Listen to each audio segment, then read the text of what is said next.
what happened to being unique? Like, there are uniqueness is very subjective, and like there really is no more uniqueness. Like people can see uniqueness in their own way, but I think everyone can agree that the community is very one-sided and has very little diversity and uniqueness. And whenever there is supposed to be, like whenever someone tries to be unique, they don't do it really quite right. Because even though uniqueness is a good thing, just not all the time. Because uniqueness doesn't always equal good, but it's when it's done right, it leads to some of the best things in the community. Like I think like what you're also trying to say is like, if done right, uniqueness can be great, but there are some times where people in the community trying to be unique doesn't exactly work out because you are not you're being unique for the sake of being unique isn't exactly quite, like being unique. To really answer the question of what is to answer the question of what happened to being unique, you need to ask what is unique. As someone who's been in the community for a long time, I'm gonna just take back because again, these videos, the purpose is just to give people advice and explicate our thoughts on what we think about everything. When I'm talking about what happened to being unique, for me, I always reminisce on and I always hate saying shit like, oh, back then. But I think for this question, it's probably best if you do that because right now you can't. There's not really that much you can compare to. Back in the days of I'll say maybe like pretty recent, like 2020. I'll say that. That's when like I feel like the indies were thriving at most. It was kind of like really carrying that year in general. There was in 2021 too. Different feds should be feds needing their own identity. The plague of APRW arenas overtook. I don't know when, but it just overtook. Um, every Fed, the amount of times I've seen someone host in the T-Mobile arena is just crazy. It is there's no again, it's hard to be unique. It really is. To think out of the box, to have a different arena, to have a different design. For me, what helped was really coming up with a concept on something that's never been done before.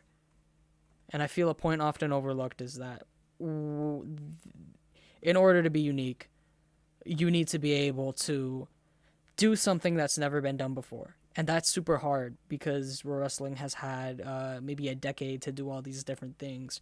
Yet somehow, some way, people are always finding something new, whether it be different pay per view names, whether it be different,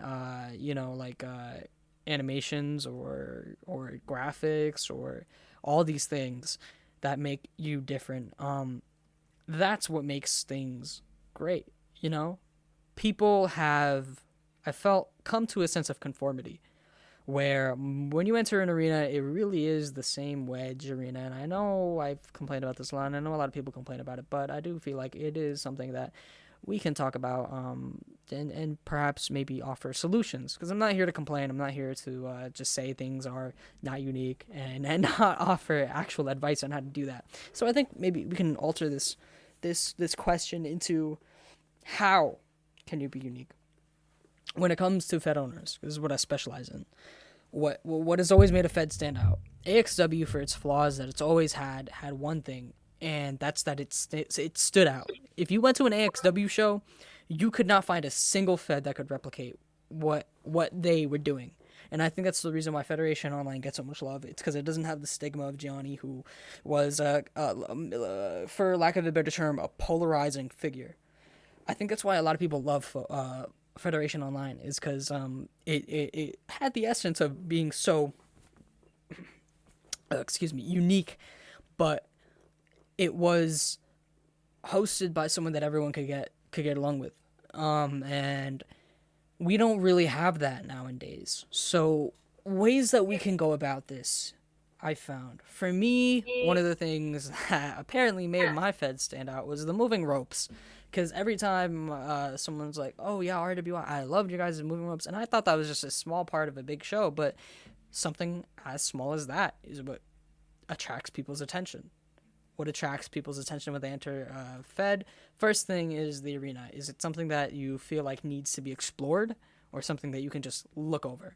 When I enter some, I'll call them wedge arenas because I don't have a better term, but when I enter a wedge arena, I don't really care to look at any of the stuff. Like I really do not care to like just explore because when it comes to wrestling, you're sitting at a show for 1 hour, 2 hours, sometimes even three, and that can be very very mentally draining. I remember I think it was Spring Stampede where they had a kids Easter egg, and you had to like look around the arena to find it. That stuff that stuff attracts people's attention. When you enter an arena, if it's always the same thing, you never really want to look around and you're kind of just on your phone. Like Dill said, I think you said in a previous video, you just enter a game and you just wait to get hosted and you're just on your phone the entire time. And that stuff is boring. When I entered an arena, let's say let's say just that one Fed. I think it was like UXW. It was an underground feeling. Yeah, The that's vibe Neo. was That was Neo's bed. yeah, Neo's Fed. When you entered that arena, there was it was smaller, but the thing is, there were so many details around it. You'd go up to like maybe the top floor, the top railing, because you were actually able to go on different elevations of the crowd. And you would always like look around and see all the different little like things that they would have.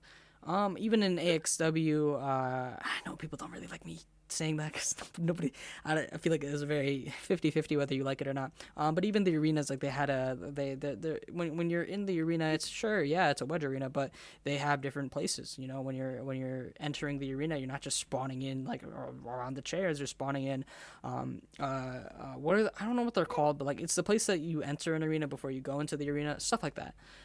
And other feds maybe I feel like the RWA is doing a tremendous job right now. They have its flaws, but one of the things is when you enter the arena, they're trying to do more unique stuff rather than just having basic arenas. And for new because I know a lot of new gens watch the channel, and if you want to work on making yourself unique and being unique, I think one of the best things to do is the arenas. Really focus on that aspect, because when you enter that arena, you're going to be there for 1 to 2 hours. But that's what I think for Fed owners. In terms of storylines, okay, just have storylines. It's that simple. It's hard to book them because is raw wrestling is real. It's not predetermined. You can't predict an outcome, but that doesn't prevent you from booking a storyline. You can still book a storyline. If it's really hard for you to come up with ideas, it's a crazy concept, but just watch professional wrestling and use those storylines. If you just take a storyline from 2010, I guarantee you nobody's gonna notice. And I did that a lot with my stuff. Literally, I did a storyline in RWI between the Hurricane and Travis Mysterio. It was the Road to WrestleMania 2011 storyline, but nobody noticed. Everyone thought it was fun. We had our own take on it. We changed things up, but it was essentially the same thing. It was like, oh, Travis is trying to steal my thunder because he wears a mask. We both wear a mask. Funny shit like that. You can do anything. You can take any professional, because like even in AEW currently right now, Tony Khan likes to just rebook a lot of storylines from the past. But those are two things that I feel like I've rambled on for a while, and we're already at 10 minutes. So Dill, I'll let you go on how you think. Maybe you can add a perspective on like raw wrestlers and how they can be unique, or anything that you think can help. Yeah, right. So you said, yeah, have storylines. I agree with that because there are not a lot of storylines going around in Feds currently because it's all based on competition. But we said that before in other videos. So I used to really work with this Fed MAW. It was pretty similar to AXW, but I think it was me, Paul Flair, and Stax Nitro. We would literally be sitting up till probably like 3 a.m. having just we were just coming up with storylines for the Fed because it was fun to do. And and the three of us, we really looked into people's characters. We helped a lot of people out with their characters, and it led to actually very good storylines. And we even booked a few pretty good segments too. I remember one for my Balor character the time. It was not being biased or anything because you know it's my segment, but it was honestly one of the best things that I've ever done in the community because it was something that was very very well produced and cool, and it got the crowd going. And being unique is not something that like it's not something that just comes out of nowhere. It grows uniqueness grows over time, and it's not like you can just be a unique person like at will. It like you pretty much just are or you're not. But it is possible to like work your way up and become more unique, but it takes time. And like custom gimmicks in pro wrestling, that's something that is not very unique because all the custom gimmicks are the exact same with the exact same attires, the exact same hairstyles. It's not unique. And something like If I may, one of the examples is Omni Orton's face, and when it came out, everyone clowned on him for it being a dog face. And I think it was like a cat face or something. But you know what ended up happening? Over time, you saw his render everywhere, and suddenly that face becomes what's the word, synonymous with Omni Orton. And I know he's kind of a terrible because nobody, people kind of lyrical miracle, spiritual people kind of don't really like that. Example, but just even like the small things for wrestlers, like using a different face can go a long way to have people remember you, and I feel like that's something that could be done a little bit more. Sorry, you can go on. uniqueness is also something that Dewey, D Pain, that's something he's very passionate about in pro wrestling because he talks about it all the time. He says that, and he's saying pretty much exactly what I'm saying right now. There's very little to no uniqueness because he probably has one of the greatest characters in the community and like in general. He probably has one of the greatest the yeah and that's because he really took himself. That's why he took pretty much exactly what all the best gimmicks in real life really did. They took their own personalities and brought it up to the highest level possible. And that's exactly what he did. He sprinkles in. He also even sprinkled in a little bit of his favorite wrestlers too. Like he's an edge gimmick, but he's not completely an edge gimmick because he mixes in a little bit of himself in there. He mixes in what's that dude from New Japan? The one that was just on the one that's like gonna fight CM Punk at Forbidden Tanahashi. Door. Yeah, that one. I forgot. He takes a bit of that, like anything like that is pretty like. There's another thing that's been going around like arguing about like people taking WWE gimmicks and just doing that and really not really changing it at all. And that's fine. You can do that. You can take WWE gimmicks, but I think the best way to do that is by taking just adding a little bit of yourself in there. Like you can be that one gimmick, but also do other stuff, you know? Like don't be completely that one gimmick. Adding your own spin. Exactly, exactly. And when it comes to, yeah, I think universally, really like what being unique is, it's a small thing, and for everything, storylines, feds, raw wrestlers, the real takeaway is just be, if you want to be unique, just add your own spin onto everything. Your face, your own spin. Your hair, your own spin. Your attire, your own spin. Your storylines, your own spin.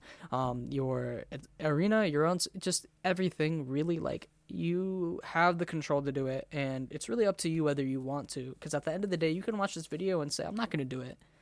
But then I answer you. Then I give you the question of, well, if we're not doing it, then we're not really improving as a community, are we? And yeah, I sound preachy saying that, but like genuinely, whether people like to admit it or not, we all spend hours. I mean, not me because I don't really, I don't. I mean, I spend hours on Roblania, but I don't really play Roblox anymore. But sorry, just in general, the community, we all spend hours at a Fed. If you're spending 1-2 hours already at one Fed, you're probably attending multiple Feds that take multiple hours and take up your weekends, and you are doing things. If you're gonna spend all these hours in pro wrestling and spend all this time in pro wrestling, don't you want it to just be a little bit more fun? That's up to you though. Yeah, seriously, if you really want to have fun, just do whatever the hell you want. Like, not like, don't like, you know what? Just do whatever the hell you want with your gimmick because that's what you want to do. And you don't always have to be that. Like, if you're gonna really do a custom gimmick, you don't always have to be that exact same thing. That basic freaking character where it's always trying to be number one. Like there's people like Sloppy Gunner. He did a hurricane gimmick, and he really took that thing to the next level.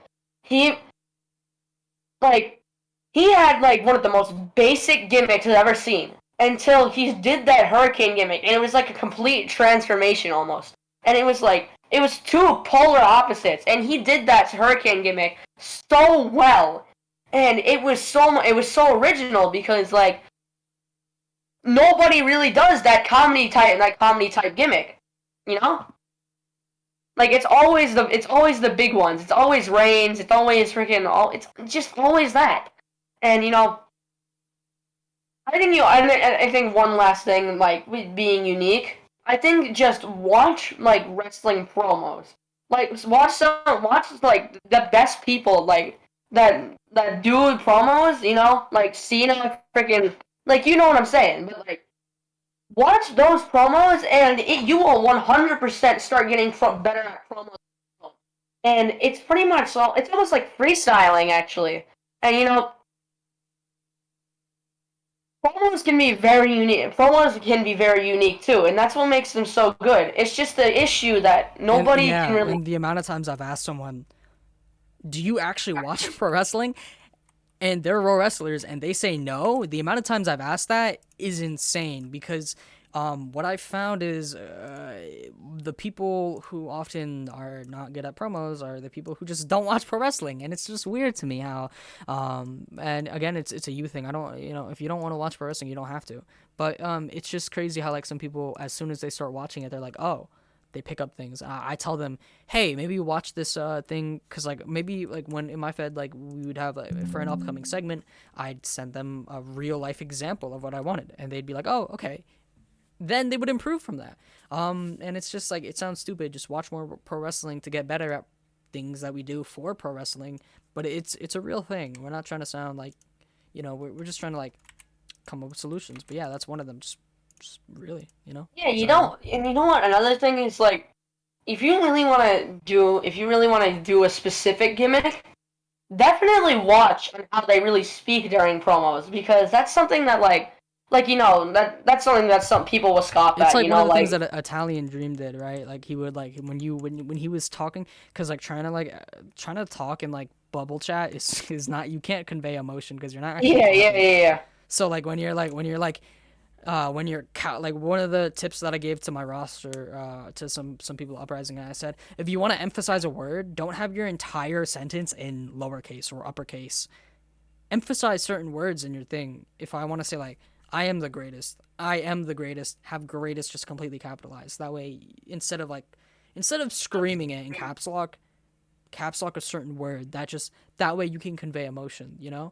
Stuff like that. It's just small things that make everything better. Sorry, go on. Yeah, so saying before, like it's something that people will definitely scoff at, like oh, studying for pro wrestling, like who does that? And but it's like if you really want to do that gimmick, like if someone's gonna be doing an MJF gimmick, then watch how MJF speaks, watch how his promos go, and you will definitely become one of the best MJF gimmicks that there is because people who do that gimmick or any gimmick actually probably don't do that, and they really don't act like who they're trying to be. So that's just something that I did for like my debit gimmick, and same thing with my theory gimmick. We're gonna end it here because we've overrun again by 10 minutes, and it's a 20-minute video. But I think there's a lot to take away from this. So if you guys found this helpful or useful, definitely drop a like. If you didn't like it, drop a dislike. Let me know your thoughts on this and whether you want more advice on this. But thank you all for watching. We really do appreciate it, and we got tons of content on the Roblania Network. So make sure to definitely give us a follow. This has been A's and Dill the Vet. Thank you for watching.